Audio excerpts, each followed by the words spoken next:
Purihin ang Panginoon.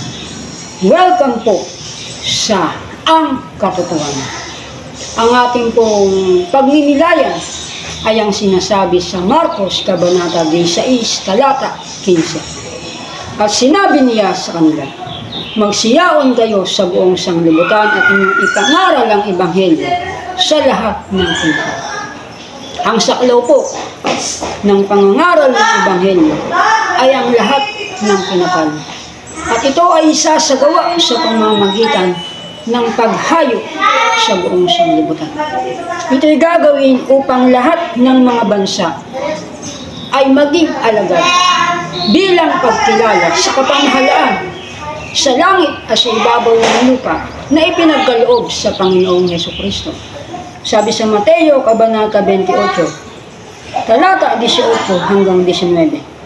At lumapit si Jesus sa kanila at sila'y kanyang kinausap na sinasabi, ang lahat ng kapamahalaan sa langit at sa ibabaw ng lupa ay naibigay na sa akin. Dahil dito magsiyaon nga kayo at gawin niyong mga alagad ang lahat ng mga bansa, na sila'y inyong bautismuhan sa pangalan ng Ama at ng Anak at ng Espiritu Santo. Napakalaki po ng saklaw ng pangangaral. Kaya ako po ay nananawagan sa mga nagpalo sa Facebook, sa TikTok, at maging sa mga nag-subscribe sa YouTube, na tulungan niyo po ang layuning ito ng Panginoon na gawing alagad ang lahat ng mga bansa. Ang inyo pong pakikisa ay sa pamamagitan ng pag-share ng ating pong social media platforms. Sabi po sa Galatia, Kabanata 6, Talata 6, datapwat ang tinuturuan sa aral ng Diyos ay nakidamay doon sa nagtuturo sa lahat ng mga bagay na mabuti. Sa Biblia, ang tinuturuan ay dapat na makidamay. At ito, kayo, kung susunod, ay nakikidamay na sa nagtuturo.